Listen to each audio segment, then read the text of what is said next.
Hello बच्चों, आज हम बात करेंगे physical properties of halo alkanes and hello arenes के बारे में।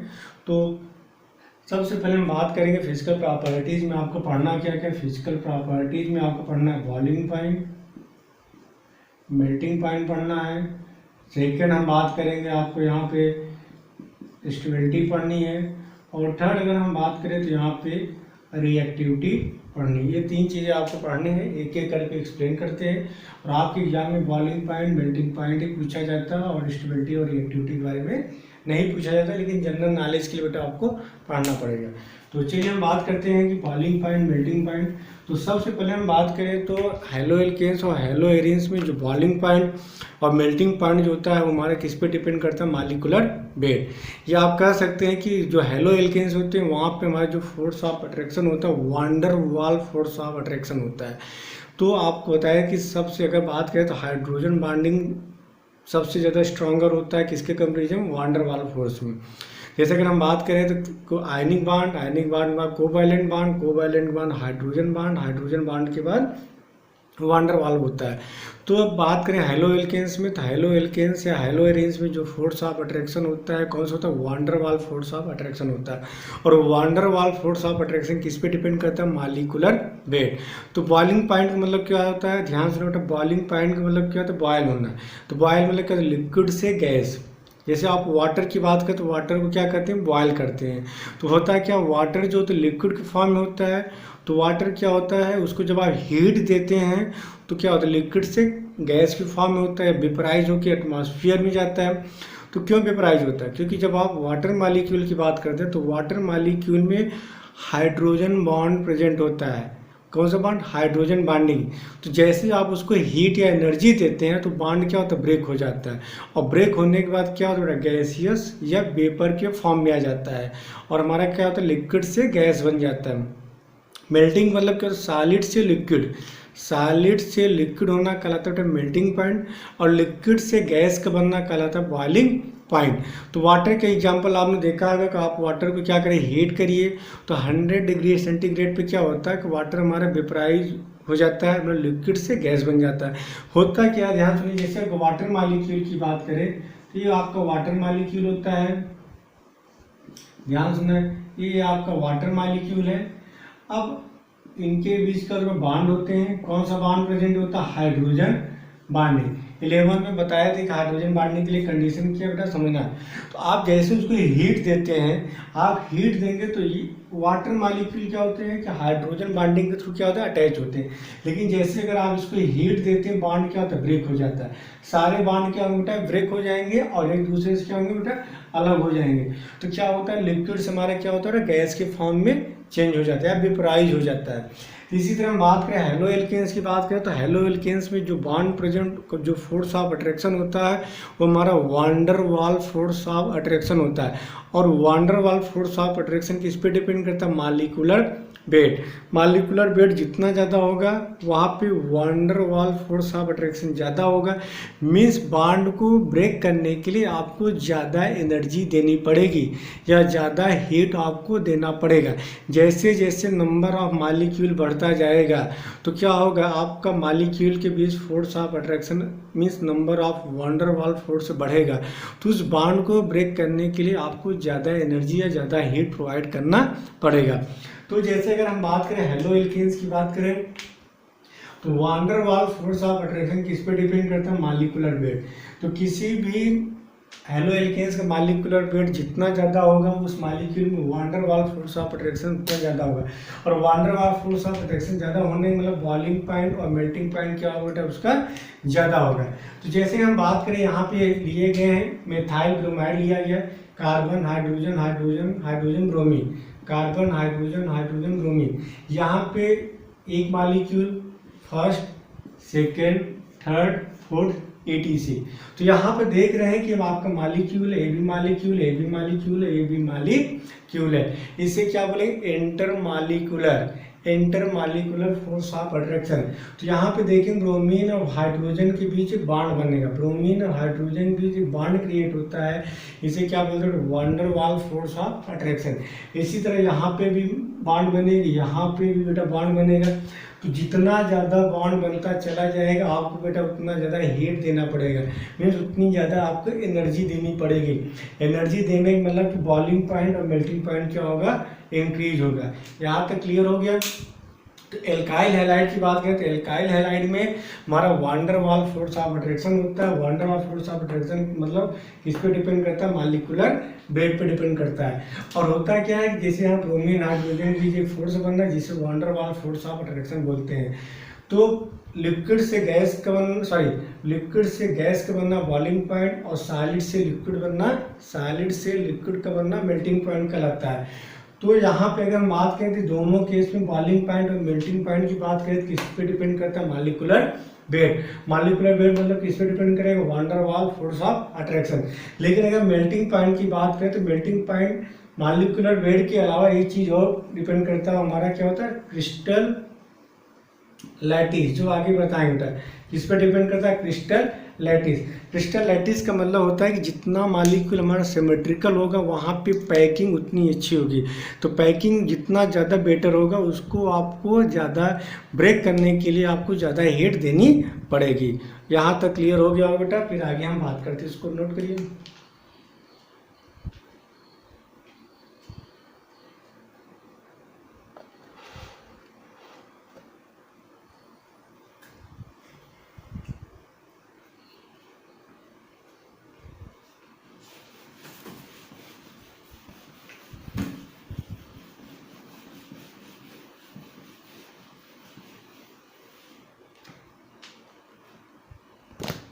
चलिए बेटा अगर हम बात करें तो एल्काइल हैलाइड की जो मेल्टिंग पॉइंट होता है, बॉइलिंग पॉइंट, एल्काइल हैलाइड का जो बॉइलिंग पॉइंट और मेल्टिंग पॉइंट जो होता है वो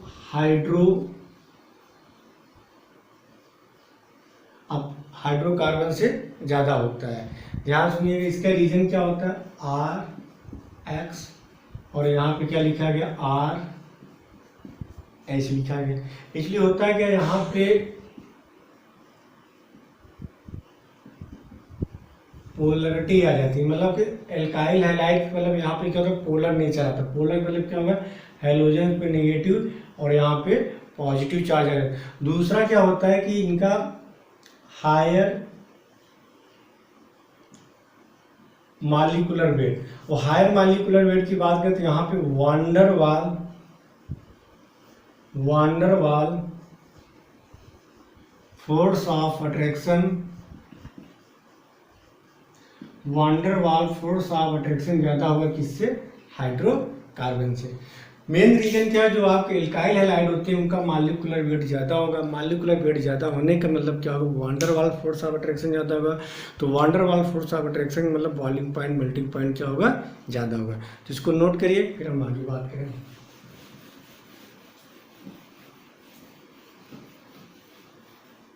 ये सिंपल सा एग्जाम्पल ले लें, CH3Cl का मेथेन से ज़्यादा होगा, C2H5Br का एथेन से ज़्यादा होगा, या C3H7 आयोडीन का C3H8 से ज़्यादा होगा। ये आपको क्या दिए बेटा, एल्काइल हैलाइड दिए गए हैं, और ये आपको क्या दिए गए हैं, हाइड्रोकार्बन। सारे रीजन को समझते जाना, हाइड्रोकार्बन। ये है methyl chloride, ethyl bromide, propyl iodide, methane, ethane, propane. अगर हम बात करें तो जो एल्काइल हैलाइड इनका जो मॉलिक्यूलर वेट होगा, इनका मॉलिक्यूलर वेट क्या होगा, मेथेन से ज़्यादा होगा। कैलकुलेट कर लीजिए, कार्बन कितना होता है 12, हाइड्रोजन कितना होता है 3, क्लोरीन को होता है 35, तो कितना है 15 और 35 कितना आएगा, अप्रॉक्सीमेट 50। इसका है बेटा 16। तो मेथाइल क्लोराइड का मॉलिक्यूलर वेट कितना है 50, इसका मॉलिक्यूलर वेट कितना है 16। तो आप देख रहे हैं कि इसका मॉलिक्यूलर वेट ज़्यादा है किसके कंपेरिजन में, मेथेन में। तो यहाँ पे इसका बॉइलिंग पॉइंट मेल्टिंग पॉइंट क्या होगा, ज़्यादा होगा। अगर हम बात करें तो इसका boiling point melting point methane से ज़्यादा है, एथाइल ब्रोमाइड का एथेन से ज़्यादा है, प्रोपाइल आयोडाइड का प्रोपेन से ज़्यादा है। रीजन क्या बताएंगे, यहाँ पे मॉलिक्यूलर वेट क्या होगा, इनका ज़्यादा होगा किसके कंपेरिजन में, हाइड्रोकार्बन के केस में।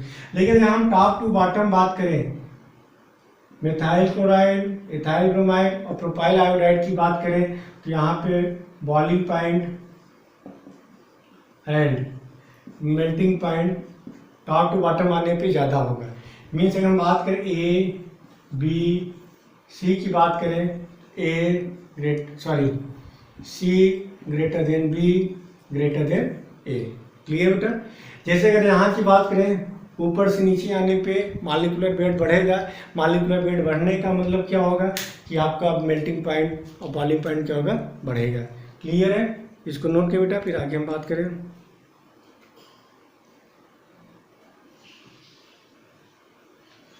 इसको नोट करिए बच्चों, फिर बात कर रहे हैं। चलिए बच्चों, आप इसको नोट कर लिए होंगे।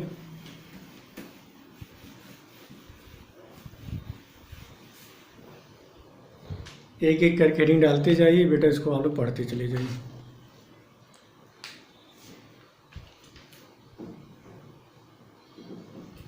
For the same alkyl halide, for the same alkyl halide, तो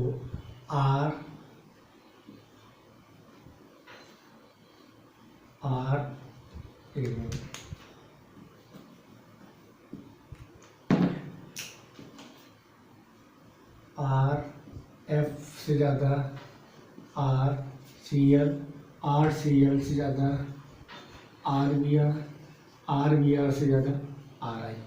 यदि आपका एल्काइल हैलाइड सेम हो तो उस केस में क्या होगा, मेल्टिंग पॉइंट सबसे ज़्यादा किसका होगा, आई का। क्यों, क्योंकि फ्लोरीन से क्लोरीन, क्लोरीन से ब्रोमीन, ब्रोमीन से आयोडीन जाएंगे तो आर तो बेटा सेम होगा, लेकिन मॉलिक्यूलर वेट किसका बढ़ सबसे ज़्यादा, आयोडीन का मॉलिक्यूलर वेट सबसे ज़्यादा है, फिर ब्रोमीन का मॉलिक्यूलर वेट ज़्यादा होगा, फिर क्लोरीन का, फिर क्लोरीन। तो आप क्या लिखेंगे, लेफ्ट टू राइट जा रहे हैं तो मॉलिक्यूलर वेट क्या होगा, मॉलिक्यूलर वेट क्या हो रहा है, इंक्रीज हो रहा है। जब मॉलिक्यूलर वेट इंक्रीज होगा, वांडरवाल क्या होगा, वांडरवाल फोर्स ऑफ अट्रैक्शन क्या होगा, बढ़ेगा। तो आपका बॉइलिंग पॉइंट भी आपको बढ़ेगा। जैसे एग्जांपल के तौर पे ले लें, C2H5F, C2H5Cl, C2H5Br, C2H5Ag।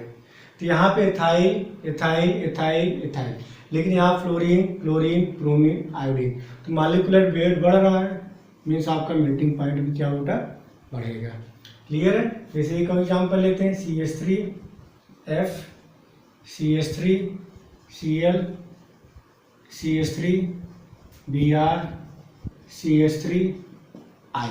तो यहाँ पर देख रहे हैं आपका एल्काइल हैलाइड क्या सब में कॉमन है, लेकिन हाइड्रोजन्स आपके डिफरेंट हैं। तो सबसे ज़्यादा मॉलिक्यूलर वेट किसका है, आयोडीन का। अगर आयोडीन का ज़्यादा है तो मेल्टिंग पॉइंट बॉइलिंग पॉइंट किसका ज़्यादा, आयोडीन का। रीजन क्या बताएंगे, क्योंकि मॉलिक्यूलर वेट बढ़ता है तो वांडरवाल फोर्स ऑफ अट्रैक्शन बढ़ेगा, तो मीन्स आपका बॉइलिंग पॉइंट भी आपका बढ़ेगा। इसको नोट करिए बच्चों, फिर आगे हम चलते हैं।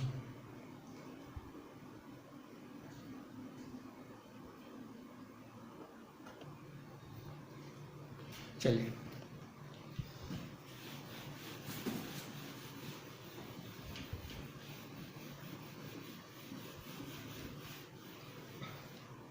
आगे नोट करिए, for the same halogen atom, for the same halogen atom, means आपका बेटा हैलोजन एटम सेम है, तो उस केस में क्या होगा, तो आपका बॉइलिंग पॉइंट किस पे डिपेंड करेगा, boiling point directly proportional to molecular weight of alkyl halide. किस पे डिपेंड करेगा? Molecular weight of alkyl halide. तो जैसे एग्जांपल ले लें, C2H5Br, C3H7Br, C4H9Br। तो यहाँ पे देख बेटा आपका hydrogen bromine bromine bromine same है, लेकिन यहाँ पे एल्काइल हैलाइड क्या डिफरेंट है? Ethane, ethyl, propyl, butyl. तो आप बात करेंगे लेफ्ट टू राइट जा रहे हैं तो मॉलिक्यूलर वेट क्या हो रहा है? इंक्रीज हो रहा है। जब मॉलिक्यूलर वेट इंक्रीज होगा तो van der Waals force of attraction क्या होगा? इंक्रीज होगा। मीन्स आपका बॉइलिंग पॉइंट भी आपका क्या बेटा? इंक्रीज होगा। रीजन समझ में आ रहा है? यहाँ पे हाइड्रोजन सेम है लेकिन एल्काइल हैलाइड डिफरेंट है, तो उस केस में आप चेक कर लीजिए मॉलिक्यूलर वेट किसका ज़्यादा होगा। मॉलिक्यूलर वेट ज़्यादा होने का मतलब कि आपका बॉइलिंग पॉइंट भी ज़्यादा होगा। चलिए अगला एग्जाम्पल नोट करते हैं। जैसे यहाँ पे दिया गया CH3 iodine, C2H I, C3H7 I। तो यहाँ पे हाइड्रोजन सेम है लेकिन यहाँ पे बेटा आपका मॉलिक्यूलर वेट क्या हो रहा है? इंक्रीज हो रहा है। मेथाइल है, एथाइल है, प्रोपाइल है। तो सबसे ज़्यादा मॉलिक्यूलर वेट किसका होगा? प्रोपाइल आयोडाइड का, फिर एथाइल आयोडाइड का, फिर मेथाइल आयोडाइड का। तो अगर आपका दो केस बताए, पहला केस आपका मानता है कि जब आपका एल्काइल हैलाइड सेम है और हाइड्रोजन डिफरेंट है तो उस केस में आप भी मॉलिक्यूलर वेट चेक करेंगे। सबसे ज़्यादा आयोडीन का होता है, फिर ब्रोमीन का, फिर क्लोरीन का, फिर फ्लोरीन का। अब यहाँ पे हाइड्रोजन सेम है तो आप चेक करेंगे कि किसका मॉलिक्यूलर वेट ज़्यादा है। मीन्स यहाँ पे एल्काइल हैलाइड आपका डिफरेंट है, मेथाइल, प्रोपाइल, ब्यूटाइल। तो सबसे ज़्यादा मॉलिक्यूलर वेट किसका होगा? ब्यूटाइल का, फिर प्रोपाइल का, फिर एथाइल का। इसी तरह यहाँ पे हाइड्रोजन क्या दिया गया? आयोडीन दिया गया, लेकिन एल्काइल हैलाइड क्या दिया गया? Methyl, ethyl, propyl. तो बेटा मॉलिक्यूलर वेट किसका सबसे ज़्यादा होगा? प्रोपाइल का, फिर एथाइल का, फिर मेथाइल का। तो दो केस बेटा समझ में आ गया होगा। अब आगे बात करते हैं।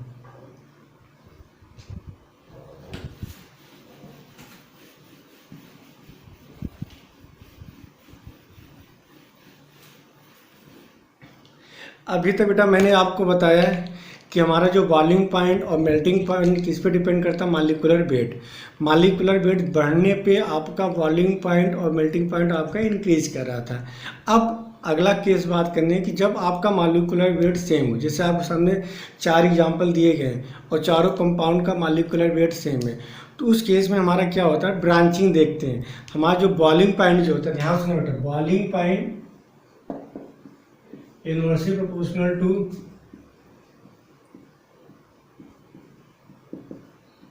ब्रांचिंग।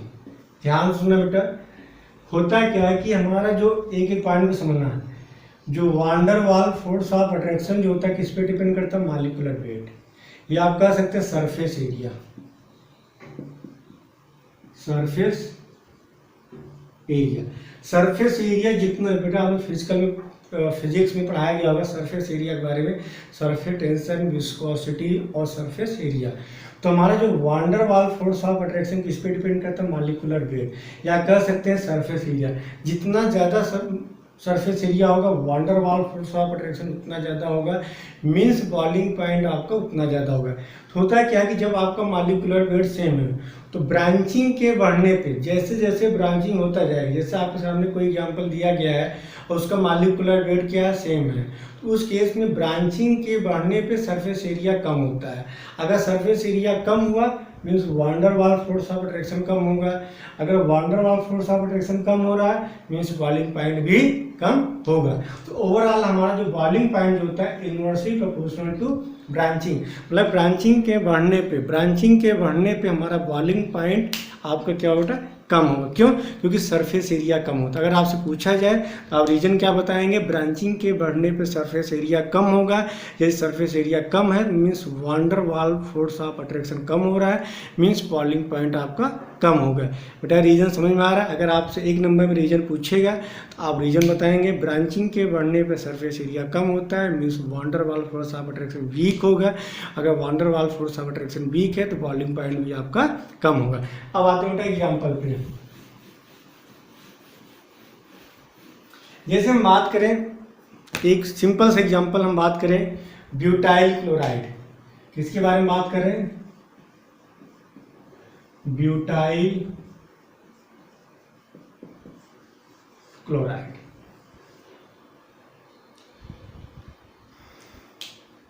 चलिए अब ध्यान सुनिए बेटा, ये पहले समझना, सबसे ज्यादा सरफेस एरिया किसमें होता है? नॉर्मल ब्यूटेन में।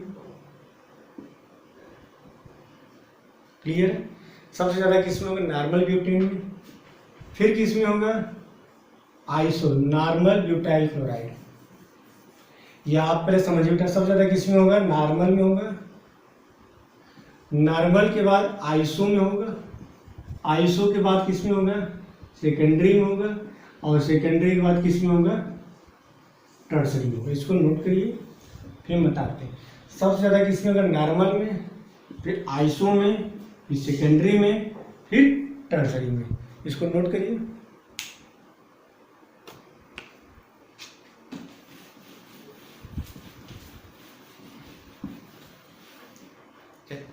सिंपल सा एग्जांपल लेते हैं, ब्यूटाइल क्लोराइड। ब्यूटाइल क्लोराइड का फार्मूला क्या होगा? C4H9Cl। अब इसको हम बात करें तो देखिए 1 2 3 4 क्लोरीन, 1 2 3 क्लोरीन, 1 2 3 4, 1 2 3 4। अब एक बात सुनो बेटा, अब इसे क्या बोलेंगे? देखिए CH3 CH2 CH2 CH2 CH, बेटा बैलेंस ही आप लोग कर लीजिए। CH3 CH CH3 CH2 Cl, ये भी आपका है CH3 CH Cl CH2 CH3 CH3 CH3 CH3 Cl। या लिख लीजिए बेटा, नहीं आप लोग कहेंगे सर बैलेंसी H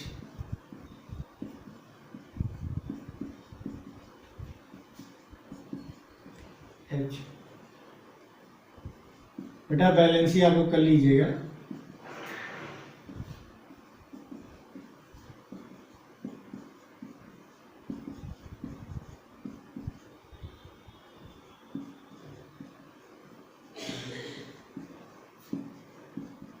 चलिए ठीक है बेटा, बैलेंसी आप लोग कर लिए होंगे। थोड़ा सा इसको मिटा दे रहे हैं। ये बैलेंसी आप लोग प्रॉपर तरीके से कर लिए होंगे। ठीक, चलिए एक मिटा दे रहे हैं।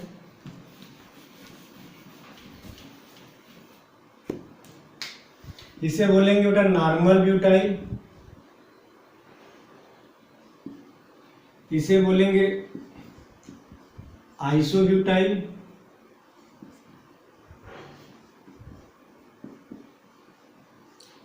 इसे सेकेंडरी बोलेंगे,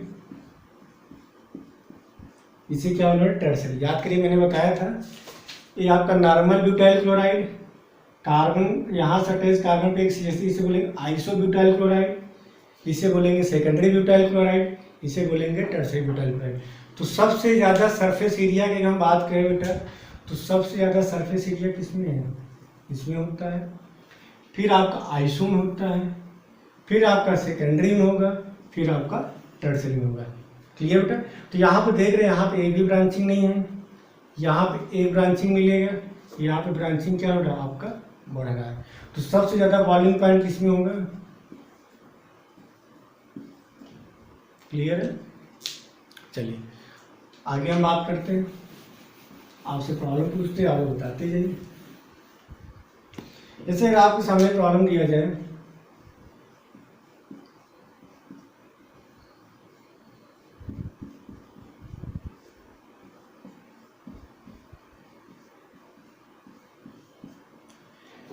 ये आपका पेंटाइल क्लोराइड है, 1 2 3 4 5 1 2 3 4 5 1 2 3 4 5। अगर हम बात करें यहाँ पे ABC दिया गया है, ABC।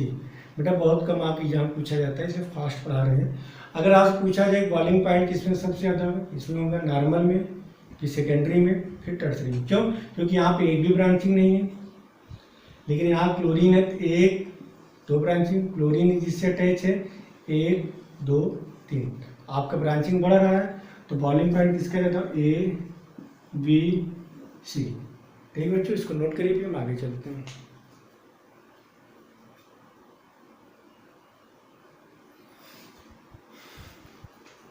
ये बेटा लास्ट टॉपिक बात करते हैं।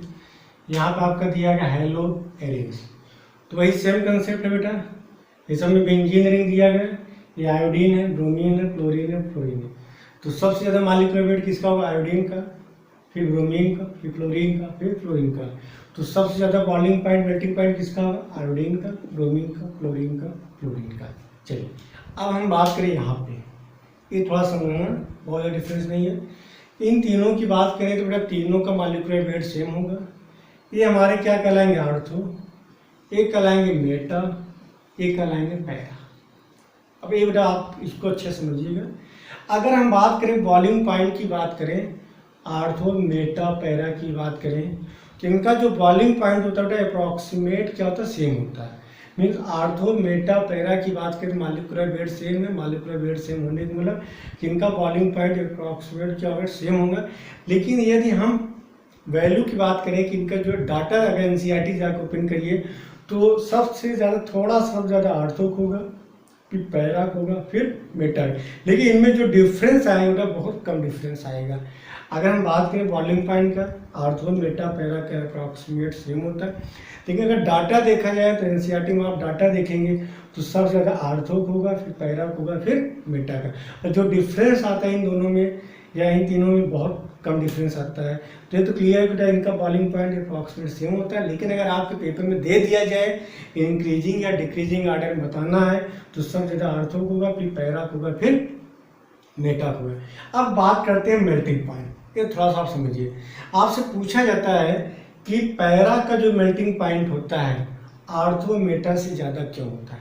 पॉइंट को सुना बेटा, आपको सिर्फ एक लाइन आंसर देना है कि पूछा जाता है कभी एग्जाम में पैरा का जो मेल्टिंग पॉइंट होता है 1,4 डाइक्लोरोबेंजीन की बात करें या पैरा की बात करें, इनका जो मेल्टिंग पॉइंट जो होता है आर्थो मेटा से ज़्यादा होता है। इसका रीज़न क्या है? इसका मेन रीज़न ये है कि जो पैरा होता है सिमेट्रिकल कंडीशन में, मतलब एक स्ट्रक्चर की बात करें सिमेट्रिकल मतलब 1/4 पोजीशन पे है। तो सिमेट्रिकल के केस में क्या होता है, इसमें जो पैकिंग होती है काफ़ी अच्छी पैकिंग होती है। इस वजह से आप बस इस वजह से मेल्टिंग पॉइंट का तो ज़्यादा है। आप रीजन बताएंगे, इनमें जो पैकिंग होती है कैसी पैकिंग होती है? सिमेट्रिकल पैकिंग होती है। सिमेट्रिकल पैकिंग की वजह से मतलब इनके बीच जो अट्रैक्शन होता है काफ़ी स्ट्रांग अट्रैक्शन होता है। किसके कंपेरिजन? Ortho and para. इस वजह आर्थो एंड मेटा। इस वजह से पैरा का जो मेल्टिंग पॉइंट होता है आर्थो और मेटा से ज़्यादा होता है। रीजन क्या होता है कि सिमेट्रिकल इन नेचर होता है। अगर सिमेट्रिकल इन नेचर है तो पैकिंग इसमें काफ़ी अच्छी पैकिंग होती है। इस वजह से इनके बीच लगने वाला फोर्स ऑफ अट्रैक्शन ज़्यादा होगा, मिस मेल्टिंग पॉइंट भी हमारा ज़्यादा होगा।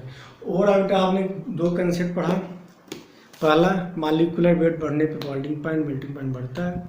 दूसरा मैंने बताया कि अगर मॉलिक्यूलर वेट सेम है तो ब्रांचिंग के बढ़ने पे क्या होगा? बॉइलिंग पॉइंट घटेगा। तीसरा मैंने बेंजीन के केस में बताया कि पैरा का आर्थो मेटा से ज़्यादा इस वजह से होता है क्योंकि किस नेचर के होते हैं? सिमेट्रिकल ये नेचर होते हैं।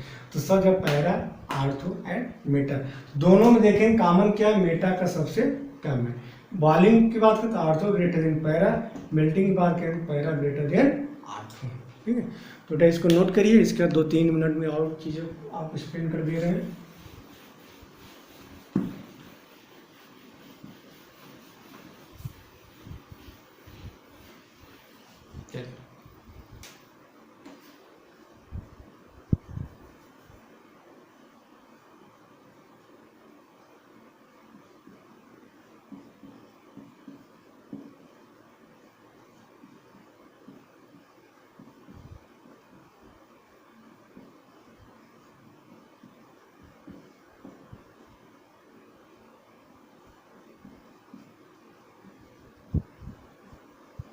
इसको नोट करिए पहले बच्चों।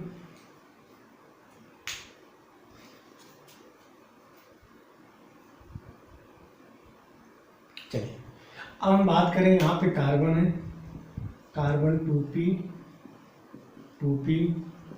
2p 2p। फ्लोरीन में क्या होता है, 2p होता है, इलेक्ट्रॉनिक कॉन्फ़िगरेशन निकालेंगे 2p5 3p5 4p5 5p5। अगर हम बात करें कि स्टेबिलिटी, कौन ज़्यादा स्टेबल होगा, रीजन सुनो। स्टेबल कौन होगा, जिसमें पैकिंग अच्छी होगी। पैकिंग किस में अच्छी होगी, जिनके लोब सेम होंगे। क्लियर है। तो आपको केमिकल बॉन्डिंग में बताया थे, आप लोग जाकर देखिएगा। यहाँ पे 2p ओवरलैपिंग हो रही, यहाँ पे 2p 3p ओवरलैपिंग हो रही, यहाँ पे 2p 4p ओवरलैपिंग हो रही, यहाँ पे 2p 5p ओवरलैपिंग। अगर हम बात करें सबसे अच्छी ओवरलैपिंग किस में होगा, 2p में होगा।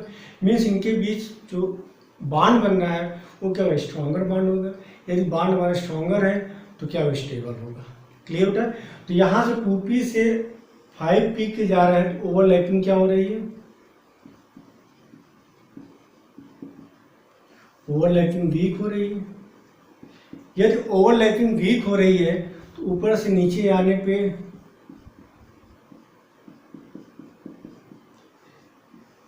स्टेबिलिटी क्या होगी बेटा, कम होगी। रीजन क्या है, कार्बन क्लोरीन में 2p ओवरलैपिंग हो रही है, कार्बन क्लोरीन में 2p 3p ओवरलैपिंग हो रही है, कार्बन ब्रोमीन की भी 2p 4p ओवरलैपिंग हो रही है, कार्बन आयोडीन में 2p एंड 5p ओवरलैपिंग हो रही है। मीन्स सबसे अच्छी ओवरलैपिंग किसमें होगा, 2p में। तो इनके बीच बॉन्ड क्या होगा, स्ट्रॉन्गर बॉन्ड होगा। तो मतलब हमारा क्या होगा बेटा, स्टेबल होगा। क्लियर है। तो ऊपर से नीचे आने ओवरलैपिंग वीक है, मीन स्टेबिलिटी क्या होगी, कम होगी। अगर बात की बेटा रिएक्टिविटी की बात करें तो रिएक्टिव कब होगा, जब बॉन्ड इजीली क्या हो जाए, ब्रेक हो जाए। जितना इजीली बॉन्ड ब्रेक होता है उसकी रिएक्टिविटी उतनी ज़्यादा होगी। अगर हम बात करें बेटा तो यहाँ ऊपर से नीचे की तरफ आ रहे हैं तो क्लोरीन से आयोडीन की साइज बढ़ रही है। अगर साइज बढ़ रही है तो ओवरलैपिंग का वीक हो रहा है, तो बॉन्ड क्या होगा, इजीली कौन ब्रेक होगा, कार्बन और आयोडीन के बीच। क्यों, क्योंकि इनके बीच बॉन्ड क्या होगा, वीक है। तो ये बॉन्ड आसानी से टूटेगा। जितना आसानी से बॉन्ड टूटता है रिएक्टिविटी क्या होगी बेटा, ज़्यादा होगी। तो ऊपर से नीचे आने पे रिएक्टिविटी क्या होगी, इंक्रीज होगी। तो सबसे ज़्यादा रिएक्टिव कौन होगा, CH3I, फिर CH3Br, फिर CH3Cl, फिर CH3F। और सबसे ज़्यादा स्टेबल कौन होगा, CH3F। सबसे ज़्यादा रिएक्टिव कौन होगा, CH3I। सबसे अच्छी ओवरलैपिंग किसमें होगी, CH3F। सबसे वीक ओवरलैपिंग किसमें होगी, CH3I में होगा। तो बेटा क्लियर हो गया होगा आपका। तो इस तरह आज आपका फिजिकल प्रॉपर्टीज कंप्लीट होता है। अब हम बात करेंगे chemical properties of halo alkanes and hello arenes के बारे में। तो आज के लिए इतना बच्चों, थैंक यू। इसको नोट करिए, इसके बाद आपको कुछ प्रॉब्लम कराएंगे। इसके बाद हम शुरू करेंगे chemical properties of halo alkanes and hello arenes. Note करिए। Thank you.